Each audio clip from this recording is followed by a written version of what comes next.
Swayam Prabha. Digital India. Educated India.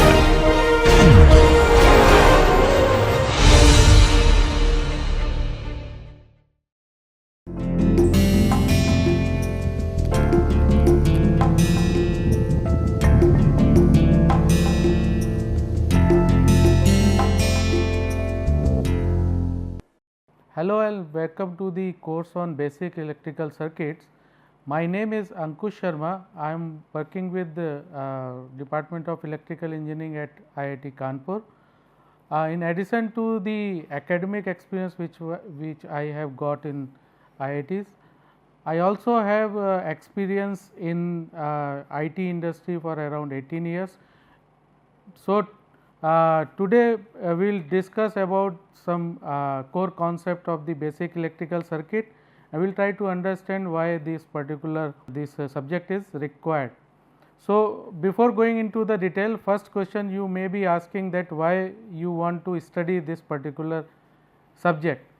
So, although the electricity and magnetism was known to mankind since ages, but the technical aspect, or we can say the conceptual scheme of that electricity and magnetism was not developed until 19th century. So, basically when the scientists like Volta and Galvani developed the concept of getting electricity generated from the chemical processes, the fundamentals of electricity came into the picture. So, in this particular course we will try to understand the basic circuits and try to analyze what is the phenomena like electricity and magnetism and its relationship with the voltage and current. So, we will go through the course content. First week we will go with the basic circuit elements and waveform, and then week 2 we will devote on mesh and node analysis. Since we know that the network theorems are very important aspect of the circuit theory, we will devote next 2 weeks on network theorems. Then first order and second order networks will be discussed. The Laplace transform and its application will be discussed in the 6th week. 7th week we will devote on circuit analysis using Laplace transform. Then on week 8 we will talk about the 2-port network, and since sinusoidal is also one of the important element in our electric concept, we will devote at least 2 weeks on sinusoidal steady state analysis. Then we will see the relationship between electricity and the other type of systems. So, we will establish the analogy between the electricity and other analogous systems, and finally, we will talk about the state variable analysis. The reference books which you can follow are like Fundamentals of Electric Circuits by Charles Alexander and Matthew Sadiku. Then you can also follow Network Analysis by Van Valkenburg and Network and Systems by D. Rai Chaudhary. Now, in this session we will talk more about the basic concepts of electric circuits. So, what are those concepts? Let us talk about first the electric circuit. So, electric circuit is nothing but an interconnection of electrical elements. You can think of like a flashlight where you have only one voltage source, then the lamp and the wires. So, it is like a simple electrical circuit, but in reality you will not see simple circuits, rather you will see lot of complex circuits having multiple components of the sources as well as wires.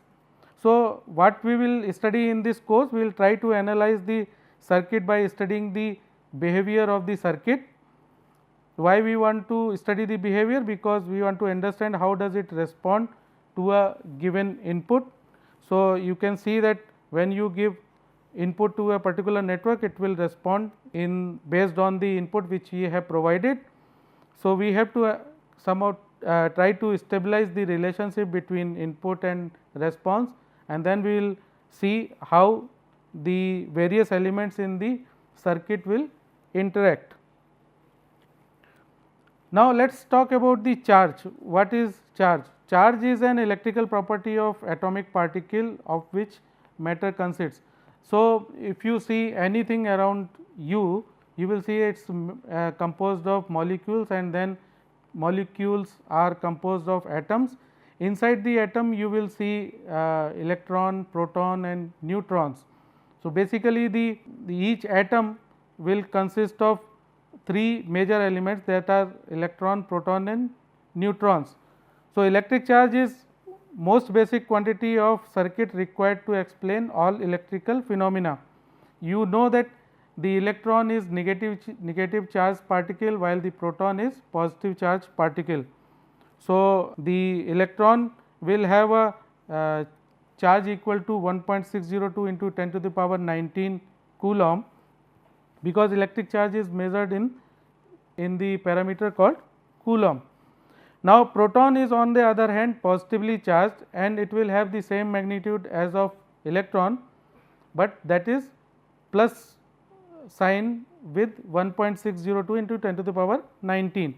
Now, if you are asked to find out how many electrons would be there in 1 coulomb of charge, you will simply divide 1.602 into 10 to the power 19 by 1. You will come to you will get the number of electrons which would be there in 1 coulomb of charge.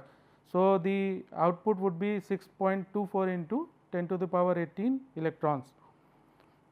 Now, the electric charge follows the law of conservation, which states that charge neither can be created nor can be destroyed.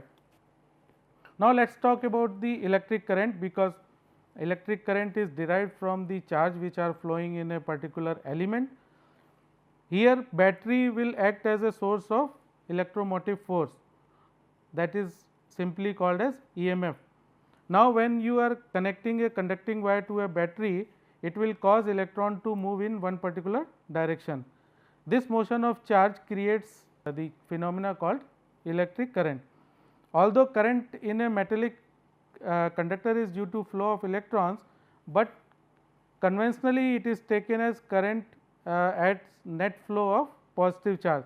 So, if you see the figure, you will see that the flow of current is opposite to the direction of the flow of electrons. So, that is the convention we follow when we define the electric current. Now, since electric current can be defined as a time rate of change of charge, you can simply define it as I is equal to dq by dt. So, it means that the amount of charge is flowing across a particular surface in a unit time. So, how you will define the current? Current is defined in the form of amperes, and 1 ampere is defined as 1 coulomb per second. Now, if you are asked to find out how much charge is transferred between time t naught to t in a particular surface, you can simply evaluate by integrating the above equation. So, you will get q is nothing but the integration between t naught to t multiplied by I times dt. Now, let us take few examples so that you can better understand the concept. Let us take one example, like how much charge is represented by 4600 electrons. Now, since you know that the charge of one electron is minus 1.602 into 10 to the power 19. So, for 4600 electrons, the total charge would be simply multiply 4600 by 1.602 into 10 to the power 19. So, you will get minus 7.369 into 10 to the power minus 16 coulomb. Now, opposite to that, if you are asked to find out how much charge is being represented by 6 million protons, then you have to be very careful, because the proton will have charge positive of 1.602 into 10 to the power 19, which is quite opposite to the electron, because in electron you will see charge as minus 1.602 into 10 to the power 19. So, proton will be opposite, that is positive of 1.602 into 10 to the power 19. Now, for 6 million protons, multiply 1.602 into 10 to the power 19, that is the Coulomb charge per proton, multiplied by 6 into 10 to the power 6. So, you will get 9.612 into 10 to the power minus 13 Coulomb. Now, let us take another example. If the total charge entering a terminal is given by some expression like q is equal to 5 t sin 4 pi t millicoulomb, how you will calculate the current? So, what you have to do, since you know that the current I is nothing but dq by dt, you have to simply differentiate the q with respect to time t. So, you will get d by dt of 5 t sin 4 pi t. So, that is simply 5 sin 4 pi t plus 20 pi t cos 4 pi t, that is the derivative of the Coulomb charge which was given in the question. Now, we have to calculate current at time t is equal to 0.5 second. That means, whatever the current value I you have got, you have to simply multiply by, wherever you have time t, you have to just simply replace with 0.5 and solve the expressions. So, here you will get current I as is equal to 31.42 milliampere. Now, instead of charge, if current is given, that is, say in this example we are seeing that I is equal to 3 t square minus t ampere, and now you are asked to find out the total charge entering in a electrical terminal between time t is equal to 1 second to t is equal to 2 second. How you will calculate? You have to just simply integrate the current value between time t is equal to 1 to t is equal to 2. So, if you solve by putting the value of I is nothing but 3 t square minus t, then multiplied by dt and solve, you will get the amount of charge entering in a terminal between time 1 second to 2 second, and that is 5.5 Coulomb in this particular case. Now, let us talk about voltage. Now, energy transfer or work is needed to move electrons in a particular direction. So, who will provide this energy? This energy is supplied by the external supplied through the external EMF, that is provided by the battery. So, battery will work on the electrons to move from one side to other side, and this EMF is also known as voltage or potential difference. Now, how you will define the voltage? Voltage will be defined as the energy required to move a unit charge through an element. So, that is simply, if you see this figure, the element is represented here, and now you have two terminals, one is positive, another is negative. One terminal is given as A, another is B. So, potential difference, that is voltage, is given as VAB. Now, you need to find out the value of VAB. What you will do? You will try to find out the work done by battery which is connected external to this element, right, to move one unit charge from point A to point B. So, how you will express in mathematical terms? You will simply say VAB is nothing but dW by dQ, that is work done divided by the unit charge or the differential charge in this case, that is why we are representing as dQ. Now, VAB we simply say as volt, energy we simply give in the form of joules. and Q is the charge which we generally present in the form of coulombs. Now, how you will measure 1 volt? 1 volt is nothing but 1 joule per coulomb, that is nothing but 1 Newton meter per coulomb, because 1 joule is nothing but 1 Newton meter. Now, positive and negative sign has its own importance, because when you change the sign you will simply get opposite of VAB. So, you can simply say, if you replace in the previous figure plus with minus sign, minus with plus sign, VAB will be opposite of what we have calculated in this particular case. Now, if you do not want to represent in this form, simply you want to represent in the form of VBA, that is opposite of that. How you will represent? You will simply say VAB is nothing but minus of VBA.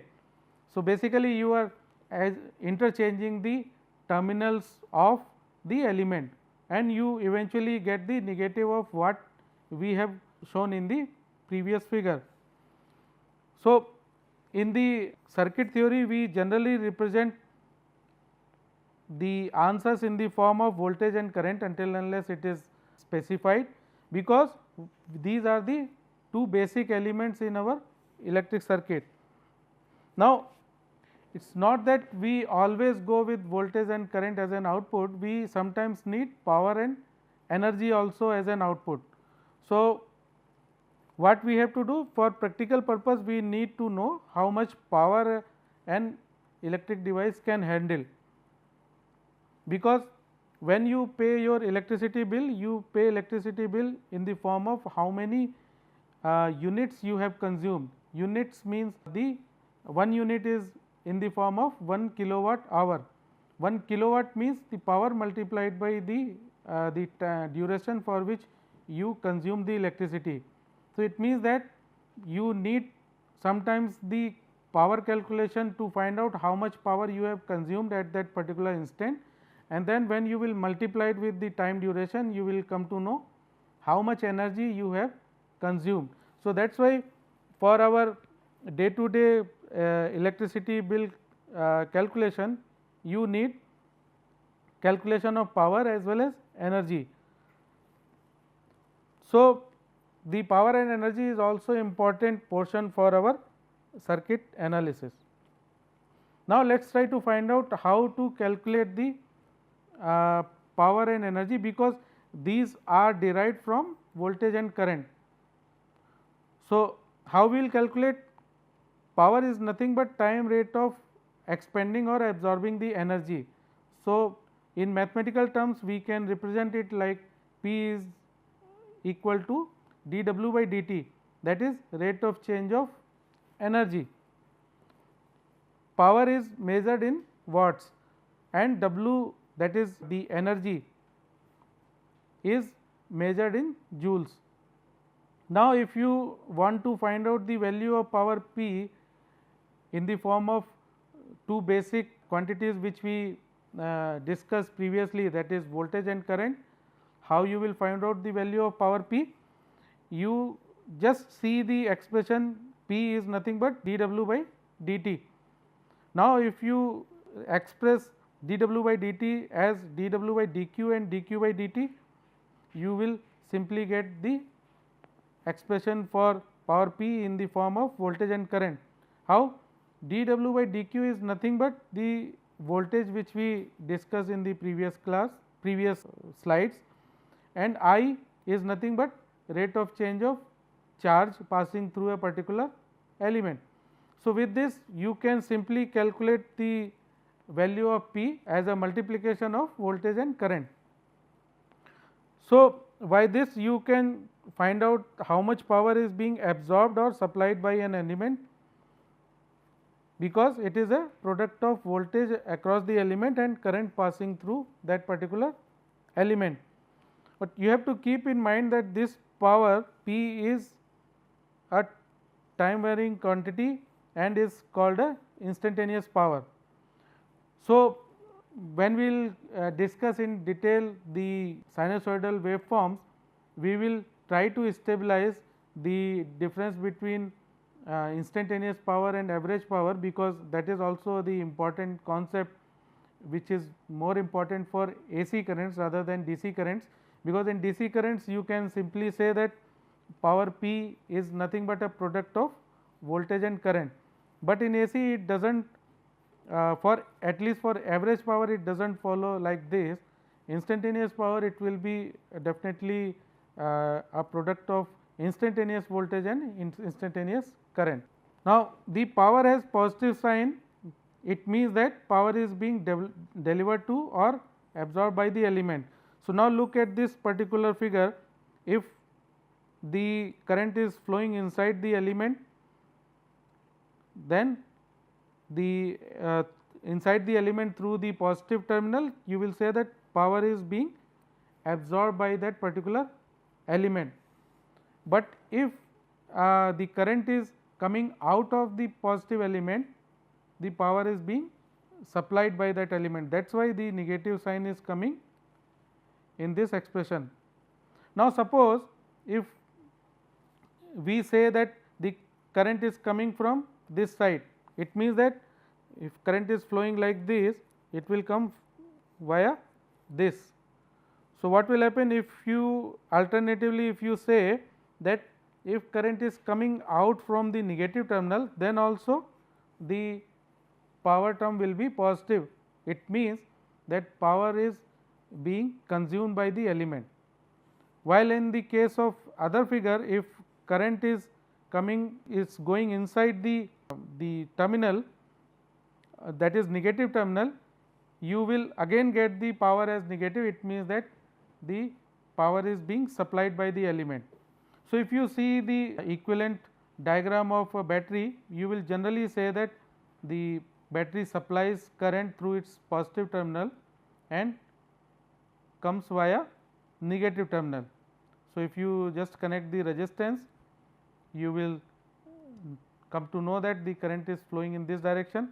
It means that positive power is being supplied by the battery and positive then power is being absorbed by the element. So, the sign convention is very important to understand, because if you make a mistake in representing the signs properly, you will do some mistake in calculating the value of power. Now, the voltage polarity and current direction should conform to those shown in the previous figure. So, what we represent this particular sign convention, this sign convention is considered as a passive sign convention. It is satisfied when current enters through the positive terminal of any element, the power consumption is positive, and when current enters through the negative terminal, then power P is negative of Vi, that means power is being supplied by the element. Now, this particular aspect will follow the law of conservation. It means that one should supply the power, other should consume the power, and for this reason your algebraic sum of power in a circuit will always be 0. Now, suppose if you are asked to find out the value of energy absorbed or supplied by an element from time t naught to time t, how you will calculate? You have to just simply integrate the power with respect to time between t naught to t, and you will get the value of energy supplied or absorbed by the element based on the convention which we discussed in the previous slide. So, what is energy? Energy is nothing but the capacity to do some work and is measured in joules. Now, let us take example so that you can better understand the concept of power and energy. Suppose the question is given like this: an energy source forces a constant current of 2 ampere for 10 seconds to flow through a light bulb. if 2.3 kilojoule is given off in the form of light and heat energy, what is the voltage drop across the bulb? Now, what is given? You have got current I, you have got time delta t, and now you have also got the value of energy which has been consumed. So, first what you have to do, you have to recollect what is the expression for voltage, that is nothing but change of energy with respect to charges flowing from through that particular element. Now, this particular quantity is given in this question, you need to find out the value of delta q. Delta q is nothing but the product of current and time. Time is given as 10 second, current which is flowing through an element is 2 ampere. It means that 20 coulomb of charge is being transferred from through the element, and now using this value you can simply calculate the value of voltage drop across the element. So, in this case the element is light bulb. So, voltage drop across the light bulb would come out to be around 115 volt. Now, let us take another example.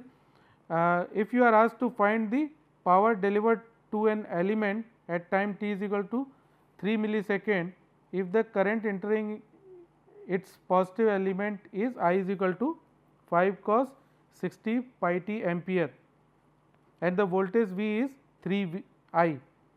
So, 3 I means the voltage is depending upon the current. So, what you have to do? You have to first find out the expression for voltage. So, voltage is nothing but 3 I, that is 3 multiplied by the value of current I, that comes out to be 15 cos 60 pi t.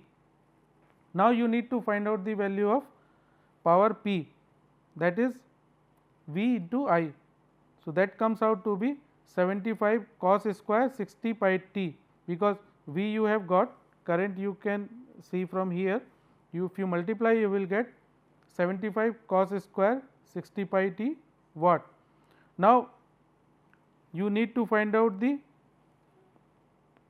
power delivered to an element at time t is equal to 3 millisecond. It means that you have to simply replace t with the value of 3 millisecond, and when you simplify you will get simply the power delivered to an element, that is 53.48 watt. Now, if in the previous problem, if voltage is given like 3 di by dt instead of 3 I and other things are same and time t is equal to again 3 millisecond, how you will calculate? Now, voltage value you have to find out by simply differentiating the value of current I. So, current I which we saw in the previous example was 5 cos 60 pi t. So, if you differentiate you will get minus 60 pi into 5 sin 60 pi t, and with this you will get the value of voltage V as minus 900 pi sin 60 pi t. Hence, the power P can be represented as V into I. You have to simply multiply voltage V with the current expression which we got in the previous example. We will get P is equal to this expression, that is minus 4500 sin 60 pi t cos 60 pi t, that is in watts. Now, for time t is equal to 3 millisecond, you have to simply replace t with 3 millisecond and simplify the expression, you will get the value minus 6.396 kilowatt. Now, let us try to understand what are the various circuit elements in the electrical circuit you will see. So, there are basically two types of elements which you will see. One is passive element, another is active element. So, active element is what? the element which is capable of generating energy, while the passive element does not generate the energy. So, what are those passive elements? These are resistors, capacitors and inductors. And what are the active elements? Active elements are like generators, batteries and operational amplifiers. So, what are the most important active elements for our circuit analysis? The most important are voltage and current sources, because generally when you will solve any electrical circuit, you will generally see that voltage and current are given as a source for the supply of power. Now, you will see there are two different kinds of sources. One is independent, another is dependent. So, if we see the ideal condition, in ideal condition the ideal independent source will provide a specific voltage or current that is completely independent of other circuit elements.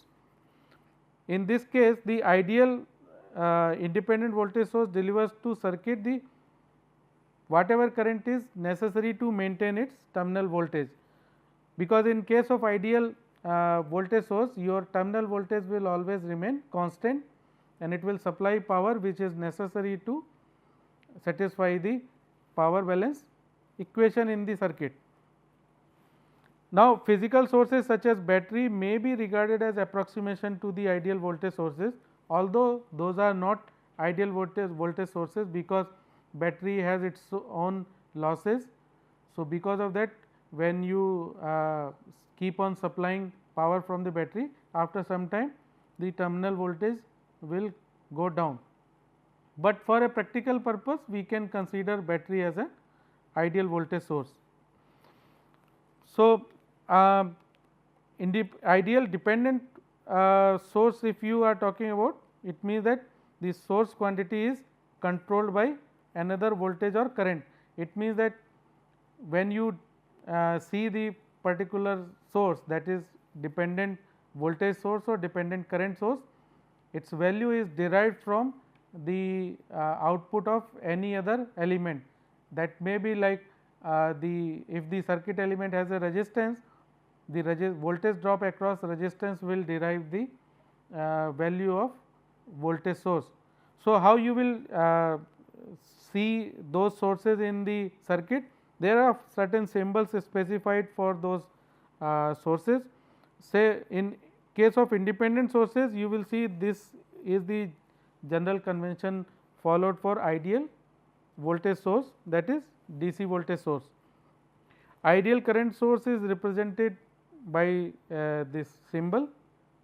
When you see the dependent sources, you will see voltage is represented like this. It means that you will see the square as a representation, while in case of ideal you will see the circle.